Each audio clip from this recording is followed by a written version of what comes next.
Price the Lord, ஹalleluya. இன்று நம் ஆண்டவராகிய இயேசு கிறிஸ்து நமக்கு தரும் இறை வார்த்தை யாத்திராகமம் 14ஆம் அதிகாரம் 14வது வசனம். அதாவது விடுதலை பயணம் 14ஆம் அதிகாரம் 14வது வசனம். கர்த்தர் உங்களுக்காக யுத்தம் பண்ணுவார், நீங்கள் சும்மா இருப்பீர்கள் என்றார். ஆமென். Praise the Lord. இந்த வசனத்துல நம்ம ஆண்டவர் சொல்றது என்னன்னா, உங்களுக்காக நான் யுத்தம் பண்ணுகிறவராய் இருக்கிறேன், நீங்கள் சும்மா இருப்பீர்கள். இங்க நீங்க நல்லா புரிந்து கொள்ள வேண்டியது என்னன்னா, சும்மா இருக்கிறதுனா அப்படி சும்மா இருக்கிறது இல்ல பிரதர். கர்த்தரை நோக்கி நாம் ஜெபிப்பவர்களாக இருக்க வேண்டும். நீங்க ஜெபித்தால் ஆண்டவர் உங்களுக்காக யுத்தம் பண்ணுவார். இப்ப நீங்க இந்த வசனத்தை பார்க்கும்போது சும்மா இருக்குன்னு போட்டிருக்க பிரதர்னா, நீங்க அதுல தியானித்து பார்க்கும்போது ஆண்டவரோடு உறவாட வேண்டும். இத 4 விதமான காரியங்களை குறித்து ஆண்டவர் சொல்லியிருக்காரு. முதலாவதாக, மோசே இஸ்ரவேல் ஜனங்களை ஆண்டவர் மோசேயின் வழியாக எவ்வாறு ரட்சித்தார் என்பதை குறித்தும், இரண்டாவதாக யோசபாத் என்ற மன்னனிடம் கர்த்தர் அவனுடைய எதிரிகளிடமிருந்து அவனை எவ்வாறு மீட்டார் என்பதையும், மூன்றாவதாக எசேக்கியா என்ற மன்னன் கர்த்தரையே நம்பியிருந்தான், கர்த்தர் அவனை எவ்வாறு மீட்டார் என்பதை குறித்தும், இறுதியாக புதிய ஏற்பாட்டிலே அப்போஸ்தலனாகிய பேதுருவை தேவன் எவ்வாறு ரட்சித்தார், அவனை எவ்வாறு சிறை காவலிலிருந்து மீட்டார் என்பதை குறித்தும் இப்பொழுது நாம் தியானிக்க போகிறோம் சகோதர சகோதரிகள். இப்பொழுது நாம் முதலாவதாக இந்த யாத்திராகமம் 14ஆம் அதிகாரம் 14வது வசனத்திற்கு வருவோம். இதிலே கர்த்தர் உங்களுக்காக யுத்தம் பண்ணுவார், நீங்கள் சும்மா இருப்பீர்கள். இந்த வசனமானது எந்த சூழ்நிலையிலே சொல்லப்பட்டது என்று நாம் பார்க்கும் பொழுது, இஸ்ரவேல் ஜனங்கள் 430 வருடங்கள் எகிப்திலே அடிமைகளாக இருக்கின்றார்கள். கர்த்தர் மோசேயை கொண்டு தமது பலத்த கையினாலே இஸ்ரவேல் ஜனங்களை மீட்பதற்காக எகிப்தியரை 10 வாதைகளினால் வாதிக்கிறார். இதில் 10வது வாதையாக இருப்பது தலைப்பிள்ளை சங்காரம். இந்த தலைப்பிள்ளை சங்காரத்தை கர்த்தர் செய்யும் பொழுது, எகிப்தியர்கள் எங்களை ஆளவிட்டா போதும் அப்படின்னு சொல்லிட்டு அந்த கர்த்தர் பேதலிப்பின் ஆவியை அனுப்பணும் என்ன பண்றாங்க, வெள்ளியுடைமைகள் பொன்னுடைமைகள் எல்லாம் கொடுத்து இஸ்ரவேல் ஜனங்களை அனுப்பிட்டாங்க. இப்ப இஸ்ரவேல் ஜனங்கள் நடந்து வந்து கொண்டிருக்கிறார்கள். திருப்பி ஆவி என்ன ஆகுது, பார்வோன் மற்றும் மற்ற அந்த எகிப்திய ஜனங்கள்லாம் நமக்கு வேலை செய்யாதபடி இவர்களை அனுப்பிவிட்டோமே, இவர்களை திருப்பி நம்ம பிடிச்சு கொண்டு வந்துருவோம்னு சொல்லிட்டு திருப்பி துரத்துக்கிட்டே வந்துகிட்டு இருக்காங்க. அப்படி எங்க இஸ்ரேல் ஜனங்கள் கால்நடையாக நடந்து போயிட்டு இருக்கப்ப பின்னாடி பார்வோன் அவருடைய ரதங்களோட துரத்திட்டு வராரு. இப்ப இஸ்ரேல் ஜனங்கள் வர்றப்ப பார்த்தா முன்னாடி செங்கடல், அதாவது சிவந்த சமுத்திரம் அதுல போட்டிருக்கோம், புதிய மொழிபெயர்ப்புல செங்கடல் அப்படின்னு இருக்கும். இந்த செங்கடல் முன்னாடி இருக்கு, பின்னாடி பார்வோன் தன்னுடைய ரதங்களோட வந்துகிட்டு இருக்கு. இப்ப இப்படி இருக்கப்பதான் ஜனங்கள் மோசையை பார்த்து முறுமுறுத்து, எங்களை சாகடிக்கவா இங்கே கொண்டு வந்தீர்கள் அப்படின்னு சொல்றப்ப மோசே சொல்றாரு, கர்த்தர் உங்களுக்காக யுத்தம் பண்ணுவார், நீங்கள் சும்மா இருப்பீர்கள். அந்த நேரத்துல தான் மோசே இந்த வசனத்தை சொல்றாரு. இப்ப இந்த வசனத்தை சொல்லி முடிச்சோம். மோசே கர்த்தரிடத்துல கேட்கும்போது, கையில் இருக்கிற கோலை நீட்டு அப்படின்னு சொன்ன செங்கடல் 2ஆக பிரிக்கப்படுகிறது.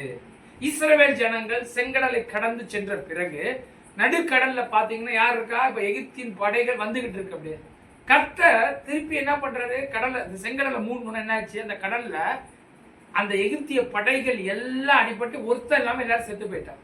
அப்ப இன்று காண்கின்ற எகிப்தியரை இது என்றைக்கும் காண மாட்டேன்னு சொன்ன வாக்கின்படி ஒரு பயில இல்ல, எல்லாரும் அவுட்டு. அப்ப பாத்தீங்கன்னா கர்த்தர் என்ன பண்றாரு, எல்லாரையும் பாதிச்சிடுறாரு. இப்ப நீங்க கேட்கலாம், இதுல எப்படி பிரதர் அப்படின்னு கேட்டா, இதுலதான் ஒரு ரகசியம் அடங்கி இருக்கு. என்னன்னு பாத்தீங்கன்னா, இந்த எகிப்தியர்கள் என்ன பண்றாங்க, மோசே காலத்துல பிறந்த குழந்தைகள் எல்லாத்தையும் என்ன பண்றாங்க, தண்ணியில விட்டு நைல் நதியில விட்டு சாவடிக்கணும்னு நினைச்சான். அப்ப ஆண்டவர் என்ன பார்த்துட்டே இருந்தாரு, அமைதியா இருக்க தேவன் நம்முடைய தேவன் அல்ல, நீ என்னுடைய ஜனங்களை தண்ணியில போட்டு சாகடிக்கணும்னு பார்த்தல, இன்றைக்கு பாரு நான் உன்னை தண்ணியிலே கொள்றேங்கிற மாதிரி ஆண்டவர் என்ன பண்றாரு, தன் ஜனத்திற்காக பழி வாங்குகிற தேவனாய் அவர் இருக்கிறார். தன் ஜனங்களை அவன் தண்ணியில சாகடிக்கணும்னு நினைச்சா அவனுக்கு தண்ணியிலே கர்த்தர் சாக கொடுத்தார். அப்ப பழி வாங்குதல் கர்த்தருக்குரியது, நமக்குரியது அல்ல. நாம் எல்லாவற்றையும் கர்த்தரிடத்துல ஒப்பு கொடுக்க வேண்டும். இஸ்ரவேல் ஜனங்கள் எகிப்தியர்களை அழிக்க வேண்டும் என்று நினைக்கவில்லை, அவர்களுக்காக கர்த்தரே யுத்தம் செய்தார். Price the Lord. இப்பொழுது நாம் இரண்டாவதாக சொன்னது யோசபாத் மன்னனை. இது யாத்திராகமத்துல நம்ம சொல்லி முடிச்சிட்டோம். இரண்டாவதாக யோசபாத் மன்னனை குறித்து நாம் தியானிக்க போகிறோம். அவனுக்கு கர்த்தர் எவ்வாறு உதவி செய்தார் என்பதை தியானிக்க போகிறோம். ஏனென்றால் கர்த்தரே யுத்தம் செய்திருக்கிறார். இந்த இஸ்ரவேல் ஜனத்துல செங்கடலை கடக்கும் பொழுது அவர்கள் எகிப்தியரை எதிர்த்து போராடவே இல்லை, கர்த்தரே அவர்களுக்காக யுத்தம் செய்து ஜெயித்தார்னு முதலாவது பார்த்தோம். இப்ப இரண்டாவதாக இந்த யோசபாத்து மன்னனுக்கான தியானிக்கும் போது 2ஆம் நாளாகமம், அதாவது 2ஆம் குறிப்பேடுன்னு புதிய மொழிபெயர்ப்புல இருக்கும், 2ஆம் நாளாகமம் 20ஆம் அதிகாரத்திலே நாம் பார்க்கும் பொழுது இந்த யோசபாத் என்ற மன்னன் கர்த்தருடைய பார்வையில் நல்ல மன்னனாக தான் இருக்கிறான்.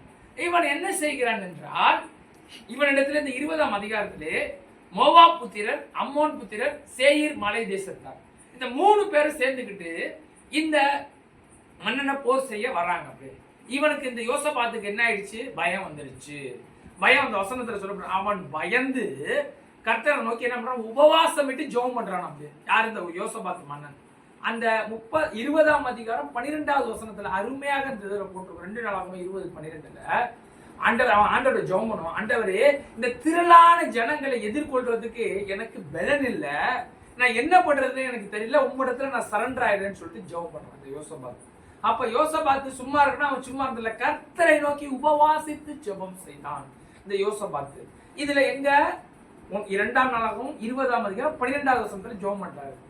14வது வசனத்துல கர்த்தருடைய ஆவி லேவியன் மேல இறங்கி அவன் வசனம் சொல்லி ஆவி வாக்கு வருது, பரத்திலிருந்து வருது. என்ன வருது? 20ஆம் அதிகாரம் 15வது வசனத்துல என்ன வருது? இந்த யுத்தம் உங்களுடையது அல்ல, தேவனுடைய யுத்தம்.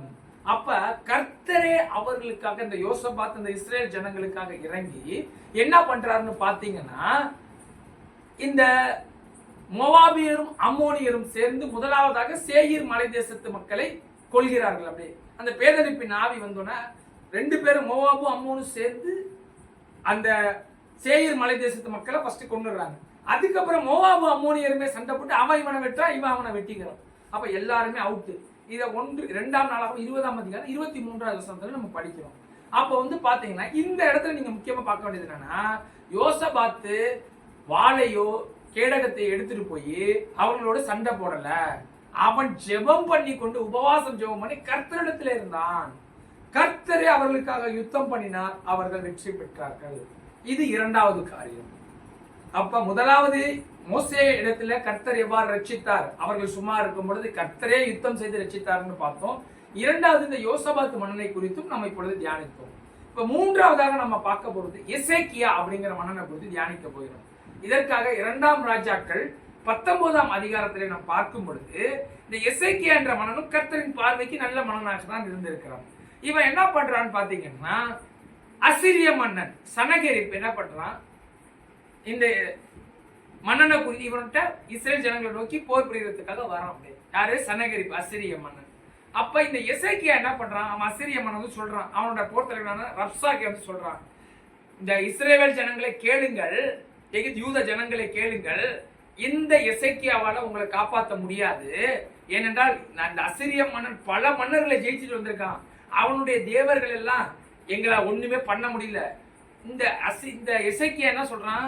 நம்மள்ட்ட ஆட்கள் கம்மியா இருந்தாலும் அவங்கள்ட்ட நிறைய இருக்கலாம், நம்மள்ட்ட தேவனாகிய கர்த்தர் இருக்காரு, அவர்களை பார்க்கலும் நமக்கு ஆட்கள் அதிகம், என கர்த்தரே நம்மளோட இருக்கிறார், இந்த கர்த்தர் உங்களை காப்பாத்திடுவான்னு சொல்லி உங்களை பிரெயின் வாஷ் பண்ணிட்டு இருக்கான் அப்படின்னு சொல்லி இந்த ரப்சாக்கை வந்து இஸ்ரேல் ஜனங்கள்ட்ட, அந்த யூத ஜனங்கள்ட்ட வந்து சொல்றாங்க. இவ்வாறு சொல்லி கொண்டிருக்கும் பொழுது மக்கள் அமைதியாக இருக்கணும்னு முன்கூட்டியே அந்த எசேக்கியா மன்னன் சொல்லியிருக்கான். எல்லாரும் அமைதியா இருக்காங்க. இது மாதிரி இருக்கப்ப அவன் என்ன சொல்றான்? உங்கள் தேவனாகிய கர்த்தருக்கு எங்களை ஜெயிக்கிற அளவுக்கு அவருக்கு திராணி இருக்கா? அவரால் முடியுமா? மற்ற ஜனங்கள் மற்ற தேசத்து தெய்வங்கள்லாம் இந்த அசிரிய மன்னனை ஜெயிக்க முடியல, இவரால் ஜெயிக்க முடியுமான்னு சொல்லி அந்த எழுதி கொண்டு வந்து கொடுக்குறான். இதை பார்த்தோன்னு என்ன பண்றான்? இந்த எசேக்கியா என்ன பண்றான்? ஆடைகளை கிழித்து கொண்டு ரெட்டுடுத்தி கொண்டு தேவனுடைய ஆலயத்திற்கு செல்கிறான். அங்க போய் வாசிக்கிறான், ஆண்டவரே அவன் என்ன பழிக்கிறது இருக்கட்டும்பா, தேவர்களுக்கெல்லாம் தேவன், படைப்புக்கெல்லாம் ஆண்டவர், உண்மையா அவன் அதிகமா பேசுறான், அசிங்கமாக பேசுறான், தகப்பனே நீங்க பார்த்து கொள்ளுங்கப்பா அப்படின்னு சொல்லி உபவாசம் இட்டு கர்த்தரை நோக்கி எசேக்கியா ஜெபித்தான். எசேக்கியா ஜெபித்த பிறகு என்ன நடந்தது என்று நாம் பார்க்கும் பொழுது, முதலாவதாக என்ன ஆகுது? கர்த்தருடைய தூதன் அன்று இரவிலே கர்த்தருடைய தூதன் வந்து என்ன பண்றான்னா 1,85,000 படை வீரர்களை கொண்டுறான் ஃபுல்லா. இதை வந்து 32 மற்றும் 35வது வசனத்துல நம்ம படிக்கிறோம். அப்படியே அப்ப என்ன ஆகுது? 1,85,000 படை வீரர்களும் ஒரே நேரத்துல இறந்து போறாங்க. எல்லாரும் போட்டா யாரு? கர்த்தருடைய தூதன் எல்லாரும் ஆல் அவுட். எல்லாம் 1,85,000 படை வீரர்களும் ஒரே நேரத்துல அவுட். இப்ப கர்த்தருடைய தூதன் இறங்கி எல்லாரையும் சங்காரம் பண்ணிட்டான். இப்ப வந்து பாக்குறப்ப, காலையில இருந்துச்சு பாக்குறப்ப, சனகெரிப்பு பாக்குறப்ப என்ன ஆகுது? எல்லாம் பிணமாக கிடக்குறாங்க. அப்படி அப்ப இவ்வாறு இருக்கும் பொழுது அவன் பார்க்கும் பொழுது என்ன பண்றான், ஆண்டோடைய வார்த்தை முன்னாடி எசையா தீர்க்கதரிசி வெளியே வர்றப்ப அங்க என்ன சொல்றாரு, அவன் உன்னிடத்தில் வருவதும் இல்லை, அம்பு எய்வதும் இல்லை, போர் புரிவதும் இல்லை, கேடகத்தை கொண்டு வர்றது இல்ல, நான் அவனை வந்த வழியா போக வைப்பேன் எசேக்கியா தீர்க்கதரிசி வழியா ஆண்டவர் வாக்குத்தத்தம் கொடுக்கிறார் ஜெபம் பண்ணணும். அப்ப என்ன ஆயிடுச்சு, இதே மாதிரி 1,85,000 படை வீரர்களும் இறந்து போனதுக்கு அப்புறம் காலையில பாக்குறப்ப சனகரிப்பு என்ன பண்றான், திரும்பி தன்னுடைய தேசத்திற்கு போறான். அங்க தன்னுடைய தேசத்திற்கு போய் அங்க நினிவேவில் இருந்தான்னு வரும் அந்த வசனத்துல. அங்க போய் தன் தெய்வமாகிய நேவிஸ் அவன் கும்பிட போறப்ப அவனுடைய பிள்ளைங்களே அவனை கொன்னுருது அப்படியே. அப்ப இது வந்து என்ன தெரியுது, அந்த எசேக்கியா மன்னன் உபவாசித்து கர்த்தரை நோக்கி ஜெபம் செய்தான்.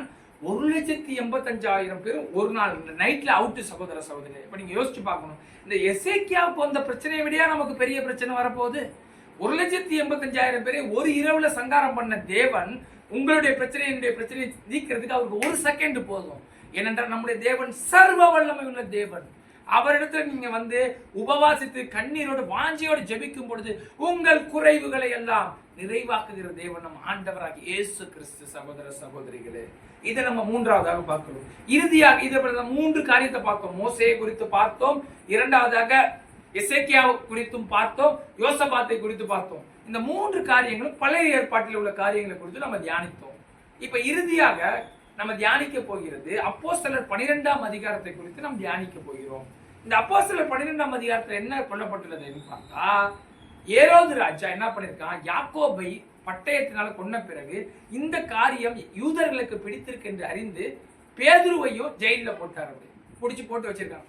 பேதுருவையும் சிறை சேதம் பண்ணி இல்ல கொண்டு வரணும் அப்படின்ட்டு பட்டயத்தால கொண்டு வரணும்னு இருக்கப்ப பேதுரு ஜெயில இருக்காரு.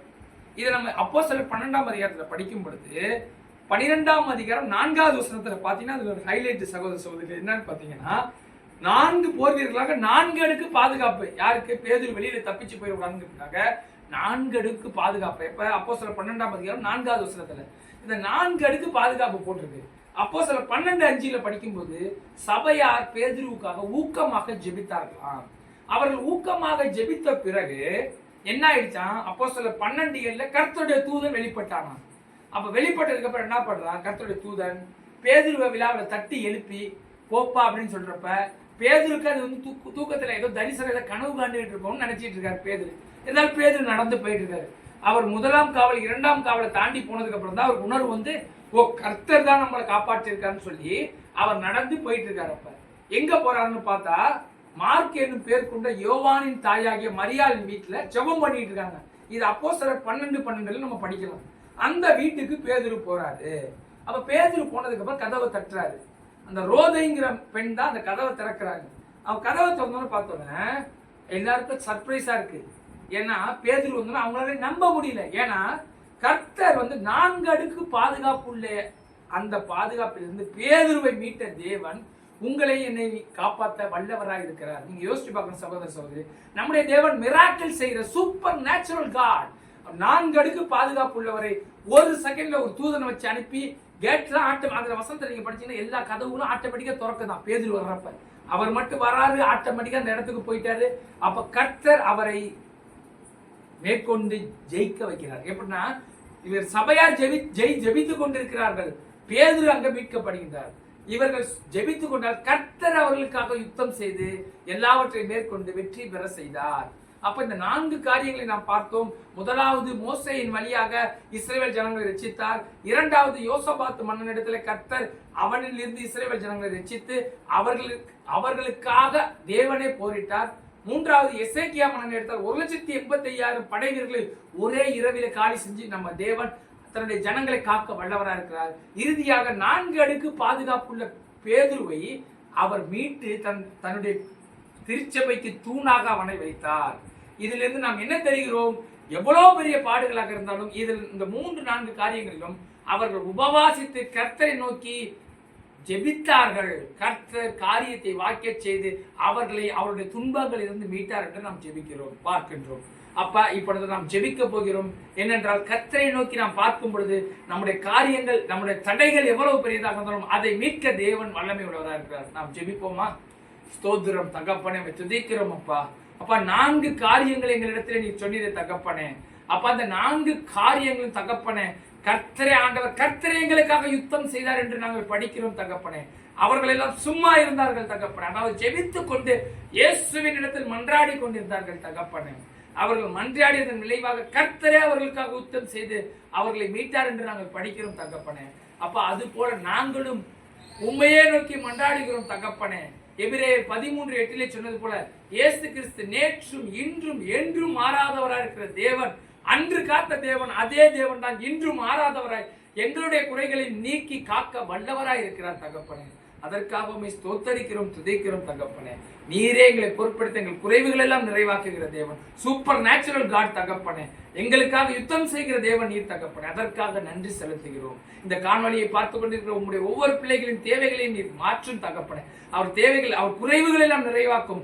அவர்களுக்காக யுத்தம் செய்கிற தேவனாய் இருக்கிற தகப்பனே. அவருடைய பிரச்சனைகளுக்கெல்லாம் நீரே யுத்தம் செய்து சொல்யூஷன் கொடுக்கிறீங்கப்பா. அதற்காக நன்றி செலுத்துகிறோம். இயேசுவின் நாமத்தில் ஜெபிக்கிறோம் பிதாவே, ஆமென். Praise the Lord. இந்த காணொளியை பார்த்து கொண்டிருக்கிற நீங்க இந்த ப்ரோ செபாஸ்டியன் அப்படிங்கறத யூடியூப் சேனலை சப்ஸ்கிரைப் செய்யுமாறு இயேசுவின் நாமத்தில் கேட்டுக்கொள்கிறோம். Price the Lord. Hallelujah. Price the Lord.